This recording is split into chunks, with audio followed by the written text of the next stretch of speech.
Hey, welcome back to the Dr. Joe Show. Look, this is our third episode, right? Third episode. It's going to be interesting. This is Dr. Joe. As you know, we got our co-producer, Chris Sauber, joining us remotely from, what's the village in Lord of the Rings? That's where he's at. Forgot that. The Hobbit. The Hobbit, yeah. Hobbiton? I don't know. I forgot, man. It's been years. But this is an important video for everybody watching. More needs to be said about this. Dr. Joe, why don't you introduce it? This is personal for you. Yeah, it's so I guess I should start with the why. Why is this an important topic? I'm just going to start off with a personal story here. So in 8th grade, I was blessed with migraines. The first migraine I ever had, I didn't know what was going on. I was in physical education. We were playing dodgeball, and I was about to peg this kid. I was really good at dodgeball, and I couldn't see the kid, and then I got smacked with a ball, and then I had to sit down, and I'm like, what was this? And then I walked outside. I realized I couldn't see. My vision was obscured, and so I was getting kind of worried. And then I went to tech class. I remember it was Mr. Pemberton's class, and by the end of that class, I had the worst headache of my life. It was just this splitting, terrible headache. I was slumped over on a desk, and my best friend was there, and he's like, "Are you okay?" I'm like, "Yeah, I just need to lay here for a while." And so trying to make a long story short, my mom, and this video is in part dedicated to my mother, who inspires so much curiosity and has inspired so much curiosity. So thanks, Mom. Anyway, so my mom, she takes me to all these doctors. So she took me to a family doc, pediatrician, and then a neurologist, I think. It was multiple doctors.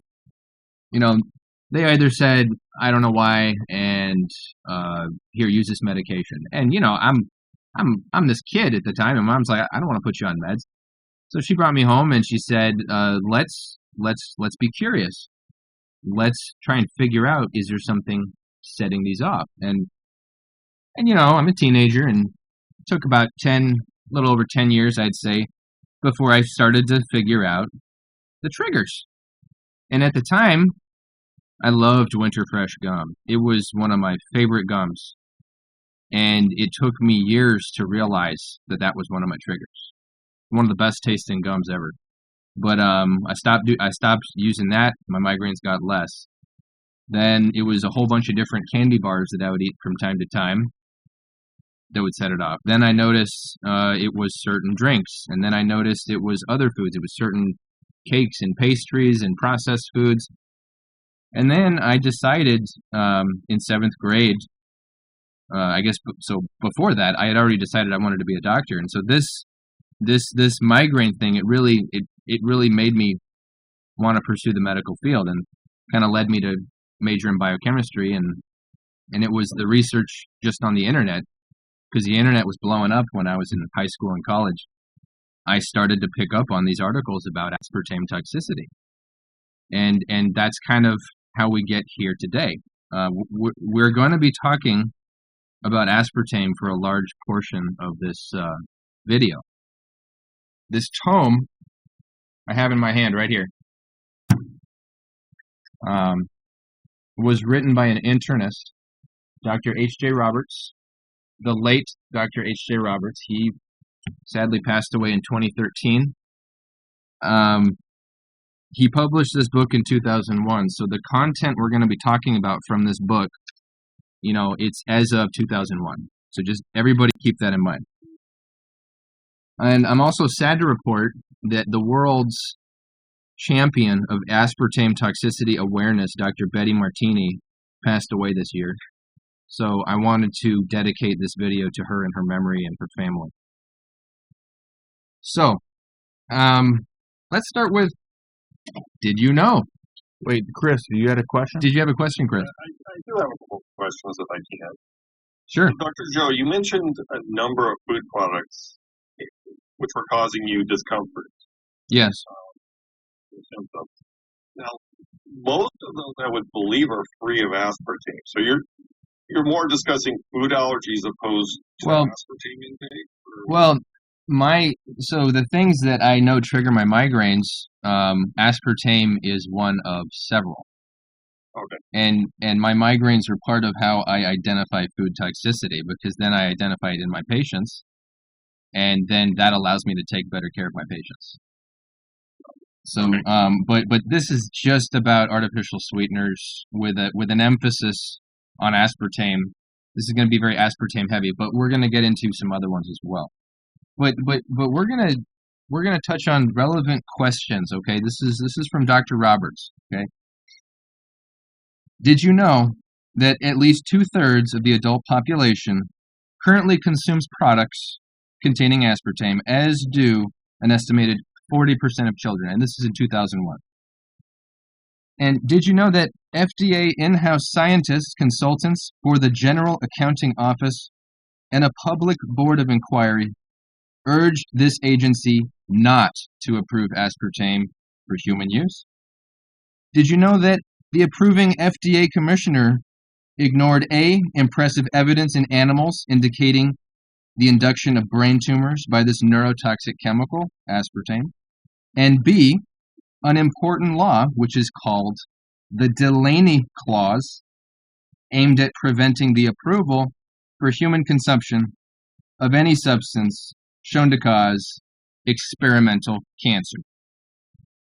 And did you know that the FDA continues to condone the sale of the chemical in thousands of products, despite numerous complaints volunteered by outraged consumers who suffered severe reactions, often with considerable personal and economic loss? And this includes pilots who developed seizures, drank their aspartame-containing beverage, went to a neurologist, stopped their aspartame, got off their seizure meds, but because they had seizures, they could never fly again, even though their seizures never came back. That's just one example, okay? Did you know that the FDA regards serious reactions, such as convulsions, also known as seizures, to products containing aspartame as only anecdotal idiosyncrasies, unquote, that do not have to be reported because of its generally recognized as safe, or GRAS classification? Did you know that most physicians remain ignorant of aspartame disease or adamantly refuse to accept its legitimacy? This reflects a virtual blackout of information for doctors and consumer groups about the adverse effects of aspartame, and apathy/resistance by professional organizations and publications receiving corporate largesse. Did you know that the successful public relations barrage aimed at promoting aspartame products includes much troubling disinformation, most notably its purported safety for pregnant women? Wow. I'm not a biologist, so, by the way. I'm not a biologist. I just want to say, okay. Did you know that the majority of flawed scientific studies being used to diffuse concern about the safety of aspartame products were funded by industry? The shortcomings variously pertain to the materials used, the amounts and methods of administration, the nature of control subjects, the duration of such studies, the contents of presumed placebos, and arbitrary interpretation of the results. Okay, so that's what we're looking at. Since 1981, when aspartame was approved, okay, all this stuff has been going on. I want to move on. Okay. So, in short, 1981 was when aspartame got approved. 1992 was when the patent on aspartame expired, and then other companies were allowed to produce it. But all these complaints came through. So there's this article. It's called Aspartame Review of Safety, okay? And it's by the Regulatory Toxicology and Pharmacology Journal or something from 2002. Aspartame Review of Safety, a person's name, medical and scientific affairs, the NutraSweet Company. And then the second name, research and development, the NutraSweet Company. Okay, so just so you know, this is a safety review, and the top two names on this are people who work for one of the biggest producers of aspartame. Okay? Now, interestingly enough, this kind of leads to a nice lit review by a Dr. Ralph Walton, who I've tried to contact. Thank you, Dr. Walton, for your work. So this is also a tribute to your work.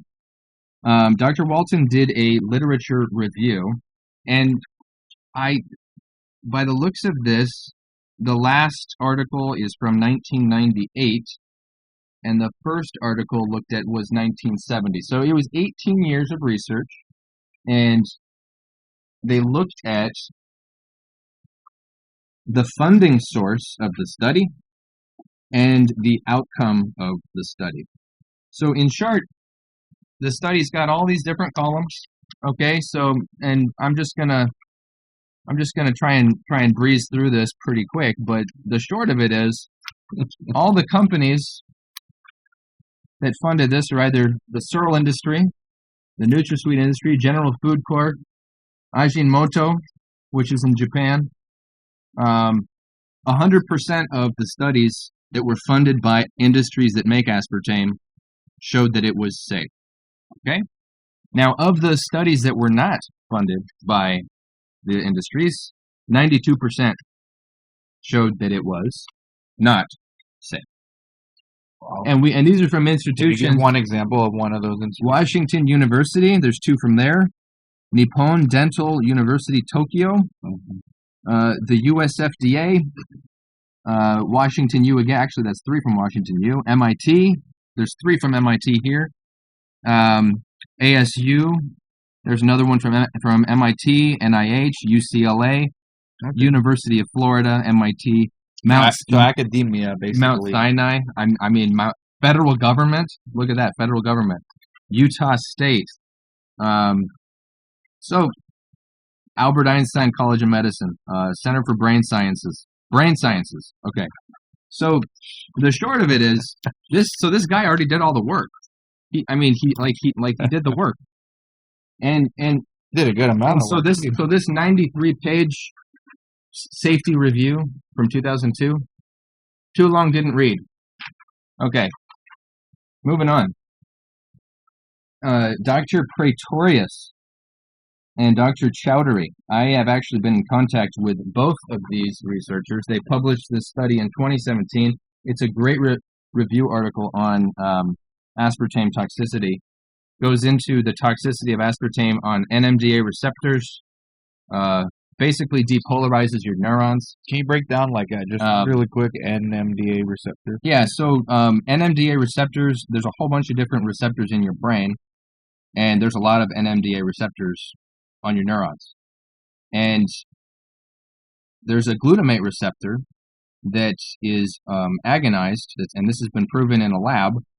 It's agonized by the aspartame molecule. So this is part of the reason why MSG is toxic. MSG is neurotoxic because it causes a neuro-GI toxidrome. So it's MSG syndrome. People come in with neurological symptoms and vomiting, and the treatment is supportive. But aspartame also binds to that site, and it depolarizes neurons and kills neurons. Okay. So this is a great review article, and also Dr. Praetorius has given us permission to share the figures from this study. So we will be posting some of those figures. And we're going to try our best to get him on the show, right? Yes, her, yes. Oh, her. So, yes, yeah. she. So let's move on. So the general data of aspartame toxicity. So what do you guys think would be some of the organ systems that aspartame would affect? I mentioned neurons, brain, right? So a lot of brain. Liver and kidneys. Liver and kidneys, maybe? Okay. Prostate? I'm actually curious about that one. Yeah, I am too. Actually, there might be some in here about that. That food or liquid flows through. Yeah, so in this book, so this book chronicles 1,200 of Dr. Roberts' own patients that he deemed to have Aspartame disease. Okay, and people might wonder, well, how do we know they had aspartame disease? Well, Number one, because he identified it. Number two, because he got everybody off the aspartame. And 2/3 of these people either had complete resolution or near complete resolution of their symptoms upon stopping aspartame.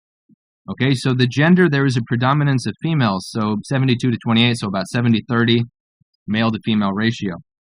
Age range, most of the people referenced in this cohort were in their 20s to 50s, but there were people from infancy to 92. People were giving their infants aspartame. Okay. Wow. How can you even do that? Well, especially nowadays. I mean, maybe back in the day, maybe somebody told you it was safe, but there's no reason to let this stuff near a little child who can't even choose to drink it. So reasons for drinking. So this is important. Approximately half of the reactors used aspartame products because of being overweight, whether it was real or perceived, okay? Because some people have body dysmorphic disorder, right? Most patients with diabetes mellitus, with low blood sugar, hypoglycemia, consumed this to avoid sugar, right? Right. Now, some I remember when I was on keto, I was drinking this stuff. Like Chris got me addicted to it. I was drinking this stuff like 6 a day for a while. Like, hey, this is fine. This is keto. Yeah. And I did lose weight. Yeah. It had nothing to do with the Diet Coke, but I lost weight. That's true. That's a good point to remember for later. Now, there were other examples of why people were drinking this stuff. People were advised to drink this stuff because their dentists told them to. And then some people, it was part of a nutrition program for their job. So their job was making them drink it because they were made to think that this is okay. And there was a predominance of headaches, of course, in those people because they didn't really want to do that. But there was one case of a grand mal seizure that occurred in one of these people whose job told them to take it, and it was after their headaches had started. Okay. So the next section here is like, what are the complaints? We have major categories. We have eyes, ears, neurologic, psychologic, chest, heart, gastrointestinal, skin, weight, rheumatological and muscular, endocrine, fluid and urinary disturbances. Okay, so you mentioned the prostate, frequency of voiding, burning on urination. So that's called dysuria, burning on urination. 11% of these 1,200 people complained of burning urination on aspartame. And then 2/3 of them got better upon cessation of aspartame, right? Intense thirst, bloating, fluid retention, kidney stones. Endocrine, aggravated hypoglycemia. We're going to talk about that later. Menstrual changes, severe reduction or cessation of periods, Graves' disease, problems with diabetes, problems with diabetic control, rheumatoid problems, fibromyalgia, myasthenia gravis. So there's a few cases in this book of diagnosed patients with myasthenia gravis. They were clinically diagnosed, and in some of them it reversed upon cessation. Okay. Skin reactions, all kinds of skin problems, nausea, diarrhea, vomiting. Or the skin stuff like atopic. Skin stuff, urticaria, severe itching with no rash, mouth and lip reactions, lupus-like reactions. Okay. A lot of these things you're mentioning, Dr. Joe, sound and are autoimmune disorders. Yeah. So maybe possibly aspartame manipulating. Aspartame's autoimmune trigger. So that's a wonderful idea. I don't think it's a matter of theory anymore. Okay. So let's here. I'm going to show this to you, Chris. This is the chemical structure of aspartame, and we're gonna post this one up. But you'll notice that aspartame is made up of an aspartate molecule, a phenylalanine molecule, and a methanol. Okay, and your proteases go snip snip and cut this molecule into phenylalanine, aspartic acid, and methanol. So what happens to methanol in your body when it's in your body? It turns into Formaldehyde. So, which Really? is, so it's an extremely reactive substance.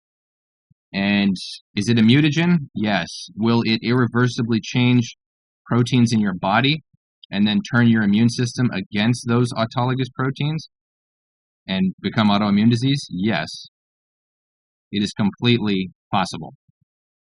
And it happens. But the cool thing is, again, for 2/3 of these people, you could stop it and then the symptoms would get better or vanish. Psychological problems. Severe depression, worsening of depression, irritability, anxiety attacks, personality changes, insomnia. I just saw patients recently with insomnia that were consuming a lot of this stuff. Addiction to aspartame. So aspartame addiction is something that does not have an ICD-10 code, but it is very real. Mm-hmm. Every patient I've ever talked to that consumed an excessive amount of Diet Coke, they said it to me. They said I was addicted. I didn't even have to ask them. Chris himself was. I was. Chris, you say that you were addicted, and nobody said you were. You say you were, okay? Oh, yeah, absolutely. And so, yeah, go ahead. It's funny how the aspartame works, because anybody who's drank it knows it takes about 2 weeks to where your taste buds accept it. Right? It has a really bad taste or a funny aftertaste. How bizarre. But then once you are used to that flavor, it goes away. Huh. And actually anything that's not aspartame doesn't taste as good. I don't know if it's psychological addiction or if it's physical, but yeah, there's something there. Now, Chris, let me ask you this. When you were drinking the diet soda, did you notice that you would be really hungry all the time, or did you have not much of an appetite? Or was your... fairly hungry in terms of... Always? Yeah. So aspartame or not, you were always pretty hungry? Yeah. Okay. Now, I can tell you the most probable reason for that is because you are type 1 and you do have to use insulin. So that intermittent insulin use, whatever your regimen is part of the reason why you are hungry. Mm-hmm. But with type 2s, for the type 2s who are not on insulin, they notice, every single one of my patients notice, as soon as they get off of aspartame, they notice that this voracious hunger that they always have, which is the reason why type 2s can't stop eating, it gets cut down by a significant amount. When they start aspartame. When they get off of aspartame. When they get off. Yeah, so their voracious hunger goes away. And then it's a lot easier for them to adhere to the diet that I prescribe, which is individualized. Okay. So, now we're coming back to this, safety article that I'm completely blowing off. That's 93 pages that has, I don't know how many authors are on this. Okay. There's a bunch of authors on it, but I'm blowing it off.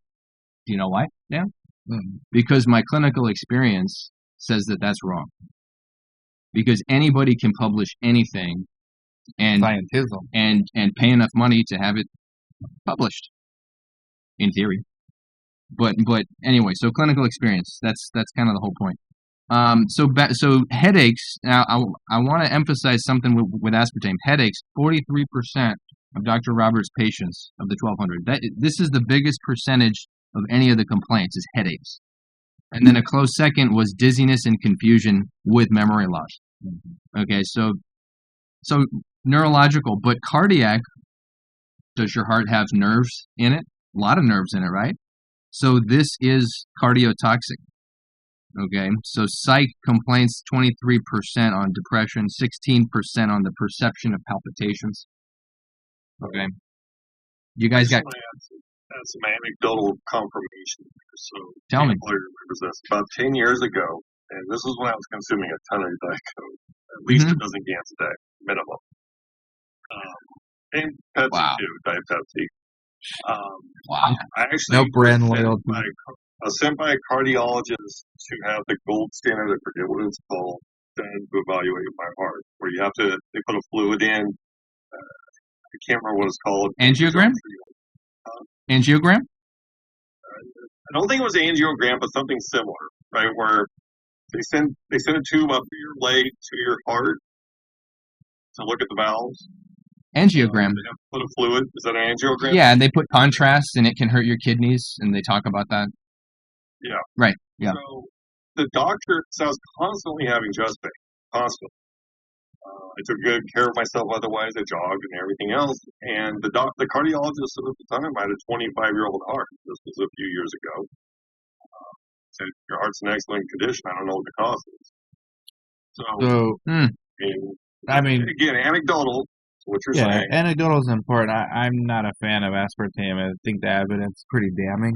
But yeah, how do we different? A lot of the symptoms you read off are like caffeine, like too much caffeine to you. Yeah, like caffeine withdrawal. It could be caffeine withdrawal. So like the guy who did the study, right? Did he differentiate between the caffeine and the aspartame? And a later part in the book, he talks about sort of co-addictions. You see worsened aspartame reactions when there's people that are drinking a lot of caffeine, or if there's like the combo of the if there's smokers, like Diet Coke does have caffeine, nowhere near like in a cup of coffee. But even Chris and I had this conversation. You would need like a 12-pack to get the same kick of a regular cup of coffee. Yeah. Okay.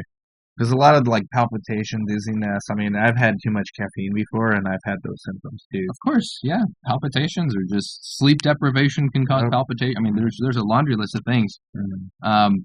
So a few little markers. So like I made some annotations in this book here. So just for the sake of this discussion, I mean, I am neglecting. I just want to show everybody I am neglecting a very large part of this book just for the sake of time, because this book is full of knowledge. But so phenylalanine and aspartic acid. In short, even in the 60s, our scientists knew that ocular cell lesions were detected in rats when they were given 7% phenylalanine. So phenylalanine is a breakdown product of aspartame. So you break this stuff down, and somebody's a type 2 diabetic, and then they end up going blind and neuropathy and all this stuff. And so what percentage so what percentage is attributed to diabetes? How much does diabetes get blamed for aspartame's problems? See, that's a question. For retinopathy? Yeah, so retinol metabolism and aspartame are opposites of each other. There is no retinol metabolism when there's aspartame. In short, okay. Destroys the mitochondria. This was a little reference to Sjogren's syndrome. Again, it's toxic to all the tissues. Headache and double-blind study. This is really fun. Shortcomings of double-blind studies. The reservations concerning double-blind studies involving the use of aspartame capsules or freshly prepared cold aspartame solutions are discussed in a later section of the book. For example, a double-blind study by Schiffman et al., 1987, concluded, quote, aspartame is no more likely to produce headache than placebo. Okay? But the investigators did not replicate the reality of adding aspartame to hot water, tea, coffee, chocolate, or giving subjects the same incriminated products obtained from the market shelves. So now there's two other vexing issues involving presumed double-blind studies have been raised by other critics. One relates to the nature and amount of aspartame supplied. The other entails the possible inclusion of monosodium glutamate into the placebo administered. So if both the placebos cause headaches, okay, then we don't care what causes headaches. We just care that it's the same as placebo, even though a real placebo doesn't cause headaches, right? So, anyway. Moving on, obscure illnesses. I just wanted to touch on obscure illnesses. Pseudotumor cerebri. So for people who don't know what pseudotumor cerebri is, it's characterized by headache, convulsions, confusion, high CSF pressure, cerebral spinal fluid pressure, and a enlarged blind spot in the visual field. And to measure a cerebral spinal fluid, you got to lay the person down on their side, you got to stick a needle in their back and put this apparatus on them and watch the fluid go up, and where it stops, you measure the pressure. So they saw this in overweight young women and children. And then Behçet's disease, which is headache, neurologic findings, aseptic meningitis, oral and genital ulcers, joint pains, and uveitis, eye problems. The eye problems are new to me. I never associated that Yeah. with aspartame. This marker is about ALS. There was somebody who ended up with ALS after they got on aspartame. That's a little harder to prove. It's a little bit more of a zebra, so we're not going to lean too heavily on that. Why did I put this one in here? Just so many carpal tunnel syndrome and IQ drop. Okay, this is IQ drops. so this is a great story, guys. If you buy this book, by the way, the only place I know where people can buy this book is on Amazon. If you search for it, I picked it up. yeah, I mean, this book used to be really expensive. It's like only $60-$70 now. Anyway, probably going to go up after this podcast. But so 18-year-old college student. So she drank diet soda. They don't specify how much diet soda she drank, and some sort of aspartame containing additive to a drink. So she had aspartame at least 2 or 3 times a day or more. And then she also chewed several sticks of gum, which had aspartame in it. So this girl had multiple exposures, probably at least 5 or 6 exposures. She was a pianist. She was a typist. She was the director of an honors program at a major university. Oh, no, sorry. The director of an honors program congratulated her proficiency in an intro economics course, and she got inducted into the honors program. Then continued consumption of her aspartame. Then her IQ drops 20 points. She gained weight. She had all these symptoms that we talked about in the beginning. She had several of those symptoms, and she had 2 CT scans of her head, an MRI of her head, an electroencephalogram of her head, which is like a seizure monitoring device. It suggested petit mal seizures. She was on medications for depression. What's a petit mal? It's a type of seizure that's usually diagnosed in children, I believe. Pediatrics, not a pediatrician, but that's what it sounds like. But they tried giving her antidepressants, nothing worked. So then Dr. Roberts got a hold of this young lady in December of 1986, and the short of it is he got her off. Her grades improved, and everything got better when she got off of aspartame. But there's a very, very cool clinical correlate here. They did a glucose tolerance test for her. So she came in fasting one day. Her fasting glucose was 115 standard units, and her insulin was 6.6 standard units, microunits per mil. So 6, if it's the same units we have, that's normal, okay? That's a normal fasting insulin. At the half-hour mark of the oral glucose challenge, it was 230 of a glucose, which you expect, right? Insulin shot up to 73.8. Okay, that's a lot. After an hour, the glucose started to go down. At 2 hours, the insulin level was almost 90. So that's really high. At 3.5 hours, the test had to be stopped because she was getting so hypoglycemic, they had to give her something so that she wouldn't get a hypoglycemic seizure.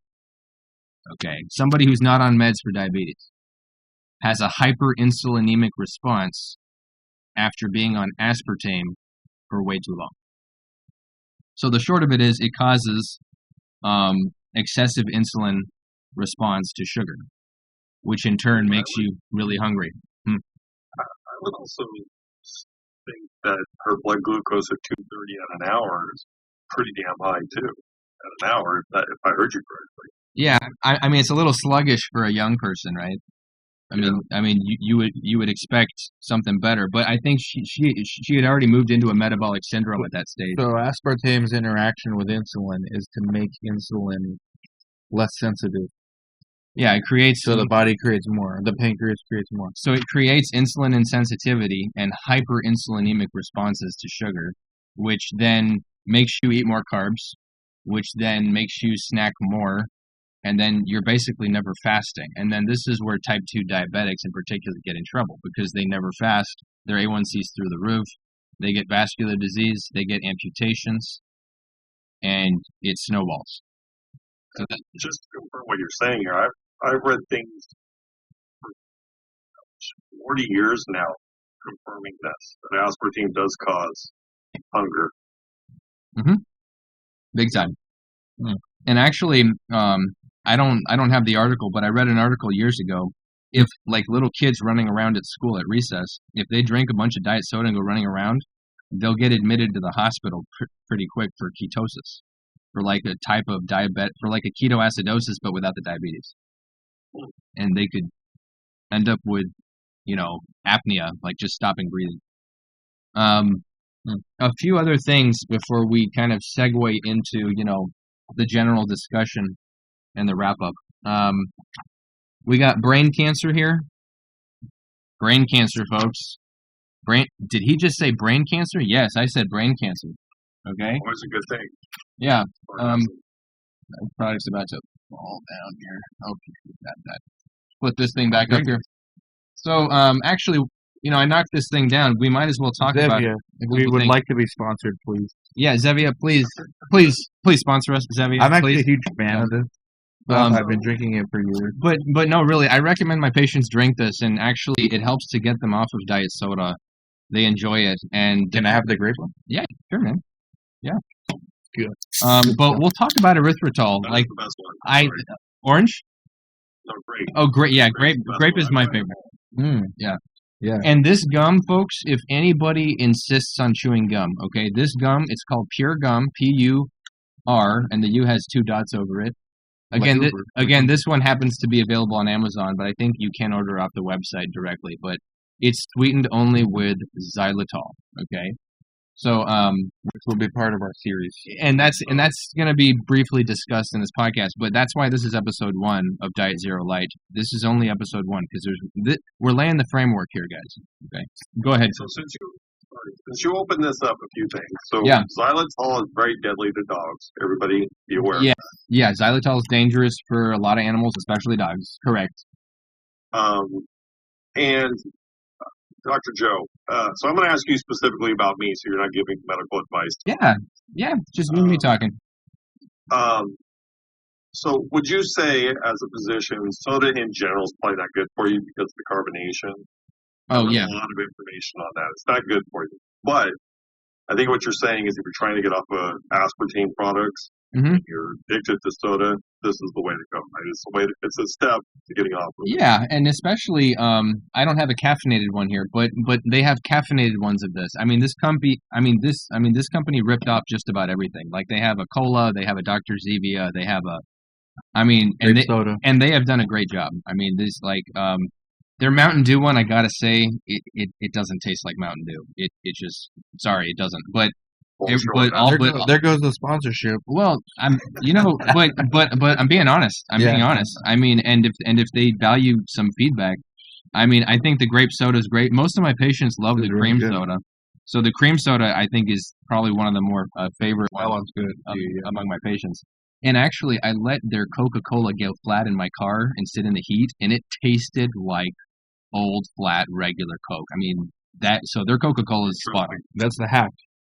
Yes. So the problem, though, unfortunately, is if you go to, say, a movie theater and you want to get your popcorn and soda, you're stuck with diet or you're stuck with sugared cola, which isn't good for you either. I may ask you the same thing. Even needs to have some acceptance, so you have that as an option. Well, this fits in a purse. Sure. This fits in my pocket. Not sponsored by AMC. Like my friends and I, every time we went into movie theaters, we always brought our own snacks, and we always got away with it. The movie theaters always allowed us to bring in like whatever we want. There you go, kids. So, I don't see that as an issue at all. Well, here in California, literally we used to do this as well, my wife and I, and they now search her purse. I don't know if that's true of every theater, but here in California, they search your purse. Really? Yeah. Well, California doesn't count. California for you. Yeah, I'm not even sure if California is part of the United States anymore, but I guess that's another podcast. But regarding the brain tumors, okay, so this is a great little article. It was published 1996, okay, and we're gonna pop a figure from this, and all these articles we're talking about, folks. This is all to access articles. Like these are all articles that you can find on the internet. So the short of it is here, and Chris, so you can kind of see this. There was a stark increase at about 1984. Is that transition from the lower box to the higher box, where there was an abrupt jump where the sort of average tumors per million went from about 48 to about just over 53. Are there any other studies after this that looked at this? No, but again, 1981 was when aspartame was approved for dry things, and then 1984 is when aspartame was approved for drinks, and that's where you see the big jump. Okay, so it's an interesting little paper there. The theory is the tumor suppressing cells aspartame affects. Yeah, I mean, if you cause necrosis in a part of your body, if you're causing apoptosis, or in the UK, apoptosis, okay, you're going to cause more potential to cause a cancer because you're causing all this inflammation and all these inflammatory mediators to, well, actually, no, if you're not inducing apoptosis. Apoptosis is good. That's like the Right. controlled demolition of your cells. Necrosis is what aspartame causes. Aspartame causes necrosis, which is just where the cell just falls apart and dies, and there's no programmed cell death. It's not like we're going to recycle you. So you're confusing the signaling. Yeah. Now, one more thing I'm going to talk about is Gulf War syndrome. Gulf War syndrome, folks, is because of aspartame. Sorry, it is. Unwin et al. 1999 conducted a cross-section epidemiologic survey of United Kingdom servicemen who served in the Persian Gulf area. Their findings did not support a unique Gulf War syndrome. Ismail et al. In the same year analyzed 3 UK military cohorts of men serving in the Gulf War and others who had not been actively deployed to it. They could not determine a unique syndrome. So it was only our troops who got it because they were being sent diet products, and the cookies that their families were sending to them were held from them, and the military instead gave them diet products. And then they were drinking basically the diet colas all day long, or some equivalent. The water was bad, and so they put the artificial sweetener tasty thing in there so that they wouldn't taste it. So that's all they were drinking. And so then they all ended up with Gulf War syndrome. So Gulf War syndrome is aspartame, folks. There you have it. There is your bombshell. So this last little thing here in the book, this is our segue into other sweeteners. So sucralose was sort of newish when this book came out. It was still fairly new, but there was already some information on the sucralose toxicity. So Splenda. Yeah, so sucralose is Splenda. Mm-hmm. Anything with the word 0 on it usually has sucralose and acesulfame. So this is the sucralose molecule. It's basically it's sort of a sucrose homologue, but there's a problem. It's got 3 chlorines on it. So guys, let me ask you, when is it ever a good idea to put halogens on hydrocarbons and then eat it?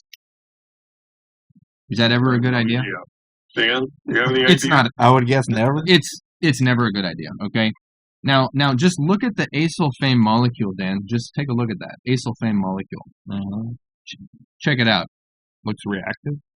Look at this. It's a 6-membered ring. There's a nitrogen in there, and then there's 2 double bonds. There's a sulfur with some oxygens, and then it's charged, and that just doesn't. And by the way, all of these molecules, aspartame, sucralose, and acesulfame, completely synthetic. They're non-occurring in nature. So what I'm saying is, regardless of what you believe about your genome, folks, whether you believe your genome is 6,000 years old and the world was made in 7 days, or whether you think our genome is 2.4 million years old, give or take. So this molecule, these molecules have been around for a fraction of that time. This last molecule you just showed us, What is it? Asulfame potassium. So this is another co-sweetener that is in the typical zero drinks. Now, there are some zero drinks. Can I see the sucralose? Yeah, sucralose. Yeah, so it's a disaccharide. So the issue with this one's the chloride. Yeah, so The issue with that one are the double bonds on the. well, it's just some weird molecule that just doesn't make any sense. It's like, what is this, and how is it safe? Because we're going to talk about how it's not safe in a minute. But this is a disaccharide. So monosaccharides, folks. So do you remember the monosaccharides? Anybody? Monosaccharides: glucose, fructose, galactose. Okay, and then there's trehalose. That's if you eat bugs. I don't like to eat bugs, so I'm not going to talk about that one. Maltose. Bring it back to WEF. Yeah, yeah. That's right, the sidetrack. Yeah. So maltose is where you take two glucoses and they're together as a disaccharide. That's maltose. Then there's sucrose, which is a fructose and a glucose. Then there's lactose, which is galactose and glucose. Okay. So those are the typical sugars that we deal with. And then there's starch. Bread is it's like a polyglucose, and potatoes are a polyglucose, and there's polyglucoses called starches in a lot of foods we eat, right? So anyway, so sucrose has been halogenated. Now we didn't print out all the sucrose studies, but we did print out a few here. So this is a research highlights article. So Lucy Bird, thank you so much for sending me this article. So Lucy Bird is the author of this article. So thank you, Lucy. We could get her on. So now she sort of summarized the original article, which is the dietary sweetener sucralose is a negative modulator of T-cell mediated responses. So basically, all the drinks that say zero, certain protein drinks, right? Not gonna use names, have this stuff in it. So the target is CD8 cells. Okay, so whenever your doctor checks the CBC and you get your white count is made up of a whole bunch of different white cells. There's neutrophils, lymphocytes, monocytes, eosinophils, basophils, all kinds of cells. So, but those are the main five. The one I'm talking about are lymphocytes, and so a percentage of your lymphocytes are CD8 cells. CD8 refers to their function, their receptors, and how they feed into the immune system.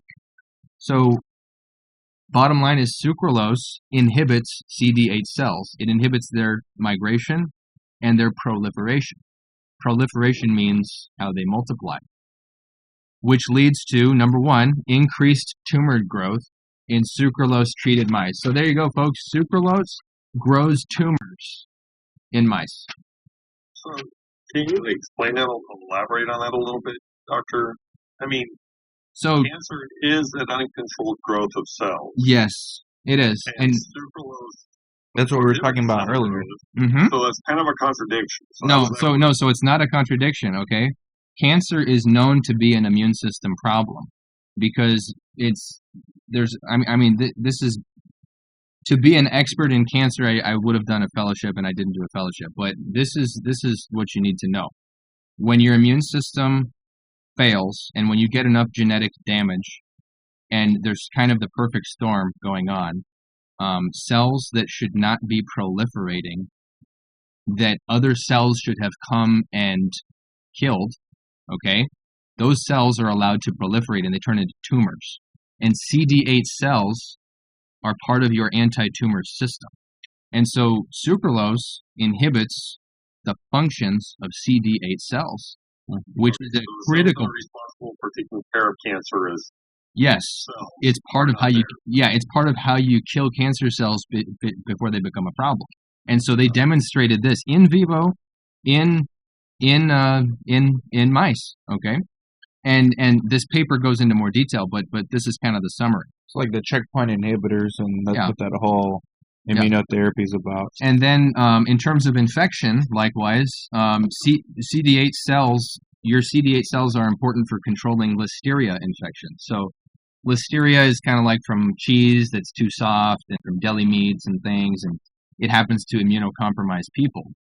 Well, the short of it is sucralose makes you immunocompromised. I've lost count of how many patients I see who consume anywhere from 2 to 7 sources of sucralose a day, and they come in with recurrent infections. More to UTIs. more to come What's on. the main one? Splenda, we talked. What's the other sucralose? Sucralose. Acesulfame is usually an additive. I don't know if acesulfame is its standalone product, but I believe Splenda is sucralose. Because most people consume sucralose through too much Splenda, right? Yeah, or they drink drinks that have the word zero in it. Oh, Coke Zero. Okay, Yeah. gotcha. So, folks, the short of it is there's so much more to talk about here. We're going to be sharing a lot of links down below after this is all done. So we're going to be Link it dump. so we're going to be sharing a lot of the articles that we talked about here, plus a bunch that we're not going to touch on very much, but sucralose in particular. So I found a study. Sucralose, like xylitol, like acesulfame, it decreases dental caries. So there's good things about sucralose. It actually helps your teeth to stay clean. But the deleterious effects on your body, it's not worth it. Okay. So Now- you're drinking fluoride, sounds like. Yeah. Now there's another study here. Sucralose not only shuts down bifidobacteria and lactobacillus, the two most important Dr. protective. Hazen. This is a salute to Dr. Shout Hazen. out to Life Boost Coffee, affiliate link below, bifidobacteria. Yeah, Life Boost and Dr. Hazen. If you cook sucralose, you can actually create toxic compounds in your oven. Really? Who would cook sucralose, though? Well, I mean, it's in I a guess bake. for fun. Like say they use it as an additive and they put it in Right. the oven and they bake with it. Well, then they open the oven and then they inhale some toxic substance. Yeah, because you're getting chloride or... Yeah, I mean, again, you're cooking a halogenated carbon at 200, 300, 400 degrees. Anyway. Who would have thought? That's a terrible Yeah, idea. There's another study. Sucralose Very causes gut dysbiosis and insulin resistance. Now this is hilarious. Cleveland Clinic. Okay, I'm not saying anything about them. I'm just quoting. Wow. We're going to share this link with you. So, health.clevelandclinic.org/is-sucralose-splenda-bad-4-u. Okay, so Dash people, bad is the... so people can go and look this up, and you read this article. This registered dietitian knows how to write and how to get the job done and sort of make you read between the lines. Basically, they said occasionally and in moderation. So what does that mean? They basically said you shouldn't drink it every day. How many people drink it every day? Anyway. Well, you definitely define occasionally and in moderation. Once a day might be okay, according to occasion. I mean, it depends on how you're defining those terms. And Dr. Joe doesn't think so. so we're going back to Well, I know he doesn't think so, but I'm just saying, it's dependent upon definitions. well, only the most committed win. And when it comes to your health, I want people to be committed. That's all. Absolutely. So some professionals published a study that includes sucralose non-carcinogenicity in the title. It says sucralose non-carcinogenicity in the title, and we're going to share this. You can find the PDF for free. A lot of these other articles are behind paywalls, but you can click this and open it for free.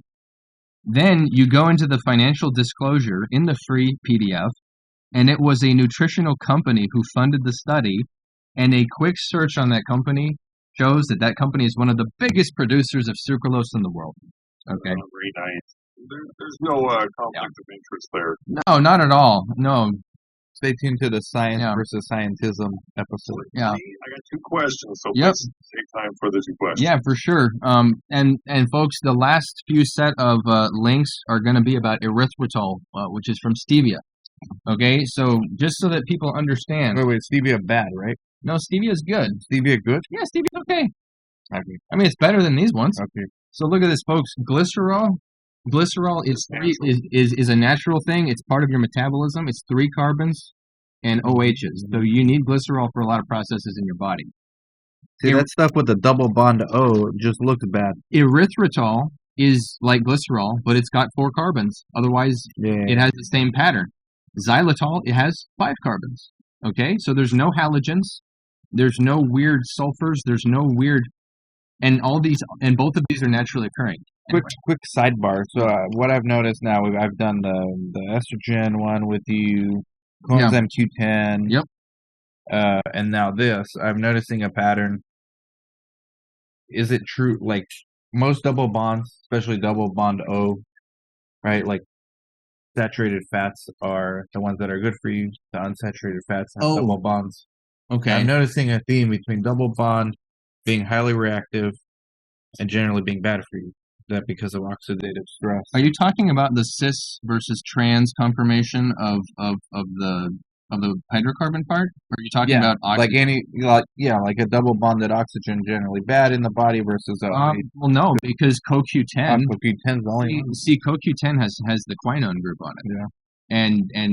But it's all about the context of the molecule. If there's electron donators that are too close to make it more reactive. And it also just depends on where the molecule is made to fit into your body. I see. Okay. So it's all right. But so that rule doesn't always apply to everybody. But that's a good question. Lastly, folks, there's a list of things about erythritol. Okay, in short, stevia promotes a healthy microbiome compared to the other artificial sweeteners. It promotes bifidobacterium. So I found this obscure article, and they actually found that bifidobacterium, but I couldn't find the whole thing. I could only find the abstract, but I thought it was interesting. But I did catch it. I got to call her out. Yeah. I caught her drinking Coke Zero in the office many a time. She said she was addicted to Diet Coke herself. Well, that was before she got famous. Well, Maybe Dr. Hazen, we're going to have to do something about that, Dr. Hazen. Don't you worry. We will get you squared away. Anyway, so this article, erythritol sweetened beverage induces satiety and suppresses ghrelin. So do you guys remember what ghrelin is? Appetite. So a ghrelin is growl. I'm hungry. I want to eat. So leptin suppresses. This drink suppresses appetite, whereas aspartame drinks cause you to eat more and get. Me and Dora got cases of this. We do want you back. I love the Mountain Dew flavor. Let's get sponsored. So folks, in short, folks, if you're gonna drink a soda, if you insist on drinking a sweet soda, Zevia is the thing that you need to drink.